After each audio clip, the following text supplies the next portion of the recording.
अच्छा सर, ये बताइए कि फिनास्ट्राइड रेगुलर कब तक के लेना चाहिए?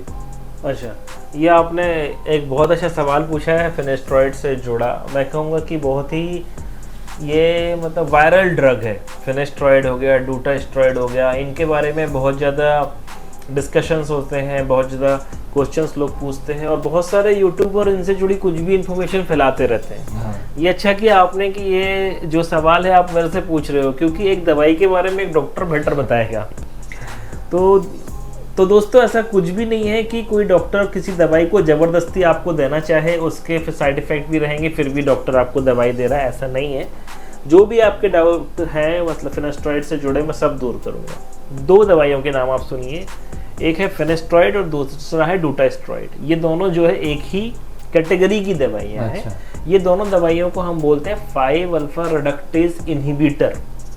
अब ये डायग्राम की हम मदद से समझेंगे कि ये क्या होता है। तो ये होता है 5 अल्फा रिडक्टेज, एक एंजाइम होता है जो कि टेस्टोस्टेरोन हार्मोन को डाईहाइड्रोटेस्टोस्टेरोन में कन्वर्ट करता है। जो हमारे यानी DHT, डाईहाइड्रोटेस्टोस्टेरोन को शॉर्ट फॉर्म में क्या बोला? DHT। जो हमारे यहाँ के बाल रहते हैं, जो भी हमारा खानदानी गंजेपन होता है, उसमें यहाँ के बालों में DHT हार्मोन के रिसेप्टर रहते हैं, जिसकी वजह से वहाँ की ब्लड सप्लाई जो कम हो जाती है और धीरे धीरे वो बाल हमारा पतला पड़ जाता है। ये वाले बालों में DHT हार्मोन के रिसेप्टर्स नहीं होते, इसलिए ये बालों को उठा के यहाँ लगा देते हैं, तो हेयर ट्रांसप्लांट के बाद वो बाल फिर पतले नहीं पड़ते। इसका मतलब ये हुआ कि एक्चुअली हेयर ट्रांसप्लांट के बाद आपको फिनेस्ट्रॉइड और डूटास्ट्रॉइड की कोई ज़रूरत नहीं है। अगर आप हेयर ट्रांसप्लांट के बाद फिनेस्ट्रॉइड डूटास्ट्रॉइड की टैबलेट नहीं खाएंगे तो भी आपके रिजल्ट में कोई डिफरेंस नहीं पड़ने वाला है। जिन लोगों की हेयर की ऑलरेडी थिनिंग स्टार्ट हो गई है और वो विदाउट ट्रांसप्लांट अपने बालों को मोटा करना चाह रहे हैं, मजबूत करना चाह रहे हैं, उन लोगों के लिए फिनेस्ट्रॉइड डूटास्ट्रॉइड बहुत अच्छी दवाई है। जिन लोग के लिए क्राउन में बाल पतले होने लग गए हैं, जहाँ का कि हेयर ट्रांसप्लांट भी डिफिकल्ट होता है, क्राउन का हेयर ट्रांसप्लांट डिफिकल्ट होता है, वहाँ पे आप कितना भी ग्राफ डालोगे वहाँ डेंसिटी कम दिखती है, तो वहाँ के जो हेयर है क्राउन के, उनमें अगर फिनेस्ट्रॉइड डूटास्ट्रॉइड की टैबलेट दी जाए तो उससे वंडरफुल रिजल्ट्स आते हैं और पूरा का पूरा एरिया क्राउन का भर जाता है। लेकिन जब तक टैबलेट लोगे भरा रहेगा। टैबलेट स्टॉप करने के 3-4 महीने तक भी आपको अच्छा भरा दिखेगा, फिर वो धीरे धीरे फिर से पतला हो जाए, क्योंकि उन बालों की टेंडेंसी पतला होने की है। अच्छा। तो इसलिए फिनेस्ट्रॉइड डूटास्ट्रॉइड की टैबलेट जो है वो उनको इस तरीके से खाया जाता है कि 4-5 महीने तक लिया, फिर 4-5-6 महीने स्टॉप कर दिया, फिर ज़रूरत पड़ी तो फिर से स्टार्ट करके 1-2-3 महीने और ले लिया, फिर से स्टॉप कर दिया। तो ये तरीके की साइकिल्स के साथ हम करके अपने बालों को पतला होने से लंबे समय तक रोक सकते हैं, पहली चीज़। लेकिन अब ये दवाइयों को लेके इतना हल्ला क्यों?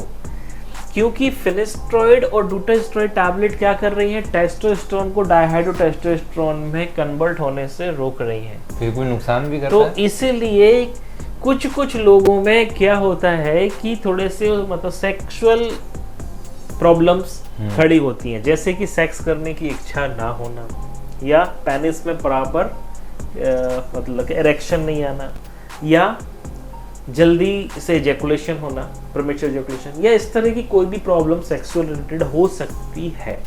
लेकिन कितने लोगों में होती है, अब ये जानना जरूरी है। ये अप्रोक्सीमेटली 100 में से 2 से 3% लोगों में ये प्रॉब्लम देखी जाती है। अगर ये प्रॉब्लम ज़्यादा लोगों में होती तो गवर्नमेंट ने इस ड्रग को पहले ही बैन कर दिया होता कि भाई ड्रग अपने अप्रूवल में नहीं आती। 2-3% लोगों में इस तरह के प्रॉब्लम्स आती हैं जो कि रिवर्सिबल है। मतलब अगर ये प्रॉब्लम आई तो अगर आपने टैबलेट स्टॉप कर दिया तो 15 डेज के अंदर वो आपके बॉडी से वॉश आउट हो जाता है और जो भी प्रॉब्लम थी आपकी फिर से नॉर्मल हो जाती है। पहली चीज़ ये है कि सबको प्रॉब्लम नहीं हो रही। सबसे पहली चीज़ ये है कि दवाई की सबको ज़रूरत नहीं है। दूसरी चीज़, सबको प्रॉब्लम नहीं हो रही। तीसरी चीज़ कि जिनको प्रॉब्लम हो रही है उनमें भी रिवर्सिबल है। इसलिए इन दवाइयों से इतना डरने की ज़रूरत नहीं है। डॉक्टर जनरली हेयर ट्रांसप्लांट के बाद ये दवाइयाँ इसलिए देते हैं क्योंकि जितने एरिया में हमने हेयर ट्रांसप्लांट किया है वहाँ के बाल तो अच्छे आने वाले हैं, लेकिन जब तक हेयर ट्रांसप्लांट से यहाँ के बाल आ रहे हैं तब तक आपके पीछे के बाल ना चले जाएं। पीछे के बाल भी आपके पतले हो रहे हैं धीरे धीरे, तो उन बालों को बचाने के लिए इस तरह की दवाइयाँ ऐड करी जाती हैं और ये इनको जनरली 6 मंथ के बाद हम विड्रॉ कर लेते हैं। 6 मंथ चलाते हैं।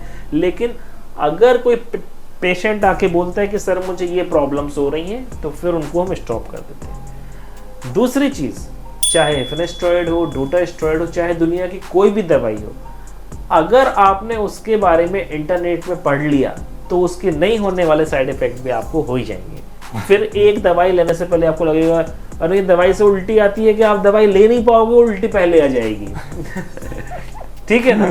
तो दोस्तों इस तरह का माइंडसेट ना बनाएं अपना। अगर आपको जरूरत नहीं है तो आप बिल्कुल ना लें, और अगर आप ले भी रहे हैं या आपके मन में एक अगर उसको लेकर डाउट भी आ गया है तो आप बिल्कुल ना लें, क्योंकि उसके बिना भी रिजल्ट अच्छे आते हैं। ठीक है प्रमोद जी, और कोई इस तरह की आपको डाउट्स हैं तो आप इनके चैनल के माध्यम से मेरे से पूछिए, मैं आपके उनको सब डाउट दूर करूंगा, और मुझे उम्मीद है कि मैंने आपके डाउट को अच्छे से बताया है। इसके बाद भी कुछ और डाउट है तो और पूछिए आप। कमेंट जरूर कीजिएगा गाइज। नेक्स्ट क्वेश्चन भी हम सर से ही पूछेंगे, क्योंकि सर जो समझा के बताते हैं ना वो जीनियन तरीके से, क्योंकि मुझे भी नॉलेज नहीं है, मुझसे आप पूछते हो और वो चीज़ के बारे में जानकारी मुझे नहीं है तो मैं कैसे बताऊंगा। तो सर है जो इन्फॉर्मेशन देने के लिए तैयार रहते हैं। आपको क्या बताना चाहिए कि आपकी जर्नी, हाँ, कि आपका हेयर ट्रांसप्लांट कैसे हुआ, पेन कितना हुआ, कब शेडिंग फेज खत्म हो रहा है, अब बाल आने लगे, अभी कितने बाल हैं, पहले कितने थे, इस तरह की चीजों को आप अच्छा बताओगे। बहुत सारे यूट्यूबर जो है वो इतने डॉक्टर बन गए कि उनके आगे डॉक्टर फेल हो गए। वही इसी के लिए लोगों के मन में काफी सारे सवाल और डाउट रहते हैं, तो वो फिर पूछते हैं। नहीं बिल्कुल पूछिए, और हम मतलब आपको बताएंगे। एक डॉक्टर के नाते हमारा एक मतलब धर्म है, कर्तव्य है कि हम जनता में जो जागरूकता भी फैलाएं, तो हम बिल्कुल करेंगे। आपके माध्यम से कर पा रहे, अच्छी बात। क्योंकि हर कोई सर दूर दूर से अभी देखते हैं, लोग काफी दूर दूर से देख रहे हैं। हर दवाई के बारे में आप पूछ सकते हो, सिर्फ मतलब हेयर ट्रांसप्लांट का नहीं। आप तो अगर हमसे पैरासिटामोल का पूछोगे तो हम वो भी बताएंगे। ठीक है दोस्तों, मिलते हैं फिर। Thank you sir. ठीक है।